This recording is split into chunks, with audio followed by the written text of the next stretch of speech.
পুত্ৰৰ আন এক ডাঙৰ খবৰ আমচুৰ সভাপতি ৰেজাউল কৰিম সৰকাৰ হৈছে মুখ্যমন্ত্ৰীৰ কথাত চলা মানুহ মুখ্যমন্ত্ৰী হিমন্ত বিশ্ব শৰ্মাই যি কয় তাকে কৰে আমচুৰ সভাপতি ৰেজাউল কৰিম সৰকাৰ এক প্ৰকাৰ কবলৈ গলে মুখ্যমন্ত্ৰী হিমন্ত বিশ্ব শৰ্মাৰ নিৰ্দেশত মুখ্যমন্ত্ৰী হিমন্ত বিশ্ব শৰ্মাৰ কথামতে উঠা বহা কৰে আমচুৰ সভাপতি ৰেজাউল কৰিম সৰকাৰে সমান্তৰালকৈ দিল্লী ধৰ্ণা কাৰ্যসূচী ৰূপায়ণ কৰিবলৈ গলেও মন্ত্ৰীৰ পৰা ধন লৈ যায় আমচুৰ সভাপতি ৰেজাউল কৰিম সৰকাৰে ৰেজাউল কৰিম সৰকাৰ হৈছে মুখ্যমন্ত্ৰী হিমন্ত বিশ্ব শৰ্মাৰ বি টিমৰ এজেন্ট এই বিস্ফোৰক অভিযোগ উত্থাপন কৰিছে আমচুৰ ইকবাল গুটে এই মুহূৰ্তত লৈ আহিছো এই ডাঙৰ খবৰ মুখ্যমন্ত্ৰী হিমন্ত বিশ্ব শৰ্মাৰ বি টিমৰ এজেন্ট ৰেজাউল কৰিম সৰকাৰ মুখ্যমন্ত্ৰী হিমন্ত বিশ্ব শৰ্মাৰ নিৰ্দেশতে কাম কৰে ৰেজাউল কৰিম সৰকাৰে মুখ্যমন্ত্ৰীয়ে যি কয় তাকে কৰে আমচুৰ সভাপতি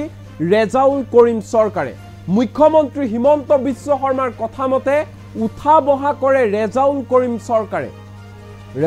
সৰকাৰে দিল্লীত ধৰ্ণা দিবলৈ নহয় সেলফি উঠিবলৈহে গৈছে দিল্লীত ধৰ্ণা দিবলৈ আন্দোলন কৰিবলৈ কৰ পৰা ধন পায় ৰেজাউল কৰিম সৰকাৰে অসম চৰকাৰৰ মন্ত্ৰীৰ ধন লৈ দিল্লীত বিলাসী জীৱন যাপন কৰিছে ৰেজাউল কৰিম সৰকাৰে ৰেজাউল কৰিম সৰকাৰৰ ফ্লাইটৰ সকলো খৰচ বহন কৰে মন্ত্ৰীয়ে মুখত ডাঙৰ ডাঙৰ লেকচাৰ আমচুৰ সভাপতি ৰেজাউল কৰিম সৰকাৰৰ কিন্তু মুখ্যমন্ত্ৰী হিমন্ত বিশ্ব শৰ্মাৰ শ্ৰুতলিপি মতে কাম কৰে আমচুৰ সভাপতি গৰাকীয়ে উচ্ছেদ চলি আছে অসমত তেনেহলে দিল্লীত ধৰ্ণা দিবলৈ কিয় গৈছে ৰেজাউল কৰিম সৰকাৰে প্ৰশ্ন কৰিছে আমচুৰ ইকবাল গুটে অসমত প্ৰতিবাদ আন্দোলন কৰিব নোৱাৰে ৰেজাউল কৰিম সৰকাৰে আৰু সেইবাবে দিল্লীত আন্দোলন ধৰ্ণা কৰি থাকেগৈ ৰেজাউল কৰিম সৰকাৰে সোনাপুৰৰ উচ্ছেদক লৈ আমচুৰ ইকবাল গুটৰ প্ৰত্যাহ্বান আমচুৰ সভাপতি ৰেজাউল কৰিম সৰকাৰক সমান্তৰালকৈ আমচুৰ ইকবাল গুটে কেইবাটাও বিস্ফোৰক অভিযোগ উত্থাপন কৰিছে আমচুৰ সভাপতি ৰেজাউল কৰিম সৰকাৰৰ বিৰুদ্ধে এই অভিযোগৰ ভিতৰত আছে যে মুখ্যমন্ত্ৰী হিমন্ত বিশ্ব শৰ্মাৰ শ্ৰুতলিপি মতে কাম কৰে আমচুৰ সভাপতি ৰেজাউল কৰিম সৰকাৰে মুখ্যমন্ত্ৰী হিমন্ত বিশ্ব শৰ্মাই যি নিৰ্দেশ দিয়ে মুখ্যমন্ত্ৰী হিমন্ত বিশ্ব শৰ্মাই যি কৰিবলৈ কয় তাকে কৰি থাকে আমচুৰ সভাপতি ৰেজাউল কৰিম সৰকাৰে মুখত ডাঙৰ ডাঙৰ লেকচাৰ হিমন্ত বিশ্ব শৰ্মাৰ বিৰুদ্ধেও সংবাদ মাধ্যমৰ সন্মুখত কথা কৈ থাকে ৰেজাউল কৰিম সৰকাৰে কিন্তু হেয়া এখন নাটক মুখ্যমন্ত্ৰী হিমন্ত বিশ্ব শৰ্মাৰ নিৰ্দেশতে সকলো কাম কৰি থাকে আমচুৰ সভাপতি ৰেজাউল কৰিম সৰকাৰে এই মুহূৰ্তত আমচুৰ ইকবাল গুটৰ ভাষ্য আমাৰ লগত আছে কি কৈছে শুনো আহক আৰু এজন নেতা যিজনে কাজিৰঙাৰ ইভেকশ্যনৰ সময়ত কাজিৰঙাত ইভেকশ্যন হৈ আছে চচুৰগড় তেওঁৰ তিতাবৰত তাত গৈ লুকাই আছে তাত ফোন কৰাৰ পিছতো বাৰম্বাৰ অহা নাই আৰু তেওঁৰ পত্নীয়ে মই কথাটো ক'ব বিচৰা নাছিলোঁ আজি তেওঁৰ যি ডাঙৰ ডাঙৰ লেকচাৰ লাখ লাখ সংখ্যালঘুক ৰাজপথত ওলাই লৈ আহিব আন্দোলন কৰিব এই যিখিনি কথা মই কথাৰ কাৰণে এই কথাখিনি ক'ব বাধ্য হ'লোঁ তেওঁৰ মিছেজে ফোন কৰি বাধ্য হৈছে তেওঁ তেতিয়াৰ সাধাৰণ সম্পাদক যে এনেকুৱা এজন ব্যক্তিক আপোনালোকে সংগঠনৰ সাধাৰণ সম্পাদক দি ৰাখিছে তেওঁ লুকাই ইয়াত আহিছে তেওঁক কওক মোৰ মেখেলা আৰু চুৰি পিন্ধি তেওঁ ঘৰত বহাৰ কাৰণে মই তাত যাওঁ তেওঁ আহি পোৱা নাই সেই ঠাইত অখিল গগৈ ডাঙৰীয়া আছিল আৰু মই আছিলোঁ তাত আপোনালোকে সেইদিনৰ ঘটনা জানিব আৰু তাৰ পাছত অখিল গগৈ ডাঙৰীয়াই ৰাজহুৱা স্থানত এই কথাখিনি কৈছিল সেইজন ইতিমধ্যে মাননীয় মুখ্যমন্ত্ৰীৰ বি টিমৰ এজেণ্ট ৰেজাউল কৰিম সৰকাৰ যিজনে কাজিৰঙা ইভেকশ্যনৰ নাম লৈ বঙাইগাঁৱৰ পৰা গ'ল কাজিৰঙাত মুখ থৈ তেওঁ তেওঁৰ চকুৰ ঘৰত গ'ল তাৰ পৰা উচ্ছেদ হ'ল উচ্ছেদ গুলি কৰি তিনিজন মানুহ মৃত্যু হ'ল তেওঁ তাত অহাৰ সময় নাই ভয়ত তেনেকৈ কৰি আছে আৰু আজি তেওঁ ডাঙৰ ডাঙৰ লেকচাৰ মাৰে নিশ্চয় অসমৰ ৰাইজে গম পাইছে আজি যদি মুখ্যমন্ত্ৰীৰ এজেণ্ট তেওঁ নহয় আজি তেওঁ মুখ্য যদি সংখ্যালঘুৰ তেওঁ নেতা হয় তেওঁ উচ্ছেদ চলি আছে সোণাপুৰত আজি সমস্যা হৈছে সংখ্যালঘুৰ অসমত দিল্লীত গৈ ধৰ্ণা দিয়াৰ কাৰণটো কি আজি দিল্লীত গৈ ধৰ্ণা দিয়াৰ কাৰণ এইটোৱেই যে এজনে অকল সংখ্যালঘুকে তাক টাৰ্গেট কৰি আছে আৰু অত্যাচাৰ কৰি আছে। তেওঁ যেনেকৈ ইয়াৰ পৰা গৈ হিন্দী চেনেলবোৰত কৈ থাকে, আকৌ ইলেকশ্যনৰ সময়ত আহিলে গৈ তেওঁ টুপিও পিন্ধিব পাৰে, তেওঁ কোৰাণৰ কথাও ভাল ক'ব পাৰে। সিদিনা দেখিলোঁ হজৰত মহম্মদৰ এটা কথাও তেওঁ কৈছে, চব তেওঁ জানে, কিন্তু হিন্দী টেলিভিশ্যনত তেওঁ যেতিয়া কয় তেতিয়া মই মুছলমানক খতম কৰি দূংগা, খতম হৈ জানা চাহিয়ে, মাদ্ৰাছা তোৰ দূংগা, এইখিনি তেওঁ কৈ আহে। আৰু তেওঁ বিটিমে তাত গৈ এইখিনি সঠিক হয় বুলি তেওঁ শিলমোহৰ মাৰাৰ কাৰণে তাত জিন্দাবাদ আৰু মুৰ্দাবাদ মাৰে। আজি অসমৰ সমস্যা, অসমত তেওঁ আন্দোলন কৰাৰ কথা, তেওঁ দিল্লীত গৈ কিয় আন্দোলন কৰিছে? দিল্লীত যোৱাৰ সময় এই টকাখিনি ক'ৰ পৰা পাইছে? ক'ৰ পৰা তেওঁ প্ৰতীক সম্পত্তি নেকি? তেওঁ কি কৰে? আজি ৰাজহুৱাভাৱে তেওঁ প্ৰেছ মিট যোগে মই আহ্বান জনাইছোঁ, তেওঁ প্ৰত্যাহ্বান জনাইছোঁ। তেওঁৰ খত কাগজে যদি দিল্লীত যোৱাৰ নামত কিমান টকা খৰচ হৈছে, ক'ৰ পৰা পইচা কালেকশ্যন কৰক যে তেওঁ ৰাজহুৱা কৰক। আমি গম পোৱা মতে চৰ্ট মতে তেওঁ এইখন চৰকাৰৰ এজন মন্ত্ৰীৰ পৰা টকা লৈ গৈ এই চৰকাৰৰ বিৰুদ্ধে তাত তেওঁ আন্দোলন কৰি আছে। কোনজন মন্ত্ৰীৰ পৰা? আপোনালোক ভাৰতবৰ্ষৰ চতুৰ্থ স্তম্ভ, আপোনাৰ আমাতকৈ চ'ৰ্চ বেছি আছে, আপোনালোকে এইখিনি ওলাওক, লাহে লাহে কথাখিনি ওলাব। আমি ওলাই আছোঁ কথাখিনি। আমি যেতিয়া তথ্য আকাৰে ক'ব, আমাৰ তাত এটা খবৰ আহিছে এজন মন্ত্ৰীৰ পৰা তেওঁলোকে টকাখিনি লৈছে, সেইনে তেওঁ ৰাজহুৱাকৈ কওক, তেওঁ প্ৰেছ মিটৰ জৰিয়তে কওক। আজি যদি দিল্লীত যোৱাৰ নামত ফ্লাইটত আৰু থকা এজনৰ যদি 30,000 খৰচা হয়, যদি 200 ষ্টুডেণ্ট, তাৰ পাছত 60 লাখ টকা। এই 60 লাখ টকা কাৰ? তেওঁলোকৰ পৈতৃক সম্পত্তি নেকি? হয়তো কোনোবা মন্ত্ৰীৰ পইচা, নহ'লে আমাৰ সংখ্যালঘু ঠেলাৱালা ৰিক্সাৱালা এওঁলোকৰ পৰা গৈ তেওঁলোকে চান্দা কালেকশ্যন কৰি তেওঁলোকৰ বিলাসিতা জীৱন তাত পাৰ কৰিব গৈছে। ধৰ্ণা দিব গৈছে তেওঁলোকে যন্তৰ মন্তৰত। আপোনালোকে তেওঁলোকৰ ফেচবুক খুচৰি চাব, তেওঁলোক গৈ বিভিন্ন জেগাত চেলফি মাৰি আছে, প'জ দি আছে। তাত কি প'জত গৈছে নেকি?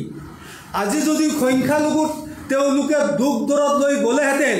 তেওঁলোকে গৈ সেই তাত ধৰ্ণা কৰাৰ পিছত তাৰ পৰা কি এটা ফলপ্ৰসূ হওক। দিল্লীত আপোনালোক গৈছে, 50-60 লাখ টকা খৰচ কৰিছে, এটা ভাল প্লেটফৰ্ম আনি এই অসমত কি পৰিস্থিতি হৈ আছে, অসমত যে এই চৰকাৰখন ব্যৰ্থ, সংখ্যালঘুৰ কাৰণেই হওক, সংখ্যাগুৰুৰ কাৰণেই হওক। মইতো ক'ব বিচাৰিছিল যে মাননীয় বৰ্তমানৰ মুখ্যমন্ত্ৰী অকল তেওঁৰ চকীৰ কথা তেওঁ কোনটা চিন্তা কৰি আছে, তেওঁ বিজেপিৰ শ্লোগানতো নাই। তেওঁতকৈ কট্টৰ হিন্দু নেতা আছে যোগী আদিত্যনাথ, তাতোতো তেনেকুৱা ধৰণৰ ঘটনা হোৱা নাই, তাতোতো ডেভেলপমেণ্টৰ কাম হৈ আছে। আজি চৰকাৰৰ মাটি দৰকাৰ আছে, উচ্ছেদৰ দৰকাৰ আছে, কৰক, উচ্ছেদৰ প্ৰক্ৰিয়া আছে, নোটিছ দিয়ক তেওঁলোকে, সেই মানুহজনৰ পুনৰ সংস্থাপনৰ ব্যৱস্থা কৰক, তাৰ পাছত উচ্ছেদ কৰক। চৰকাৰৰ মাটিৰ প্ৰয়োজন আছে, আমাৰ ক'বলগীয়া নাই, কিন্তু উচ্ছেদিতসকলক পুনৰ সংস্থাপন নকৰি উচ্ছেদ, আকৌ কেইদিনমান পিছত তেওঁলোকক ক্ষতিপূৰণ, এইবোৰ কি নাটক? আৰু এজন নেতা যিজনে কাজিৰঙাৰ ইভেকশ্যনৰ সময়ত, কাজিৰঙাত ইভেকশ্যন হৈ আছে চচুৰগড়, তেওঁৰ তিতাবৰত তাত গৈ লুকাই আছে, তাত ফোন কৰাৰ পিছতো বাৰম্বাৰ অহা নাই। আৰু তেওঁৰ পত্নীয়ে, মই কথাটো ক'ব বিচৰা নাছিলোঁ, আজি তেওঁৰ যি ডাঙৰ ডাঙৰ লেকচাৰ, লাখ লাখ সংখ্যালঘুক ৰাজপথত ওলাই লৈ আহিব, আন্দোলন কৰিব, এই যিখিনি কথা,